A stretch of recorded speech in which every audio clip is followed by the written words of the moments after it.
arasında vücut balans tapmak gerek ve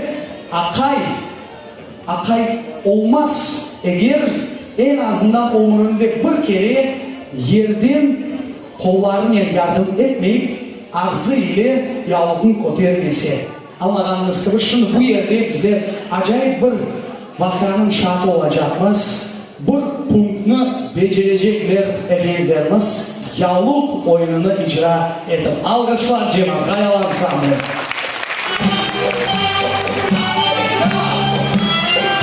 Kızlarınızın yanına geldik.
Sizler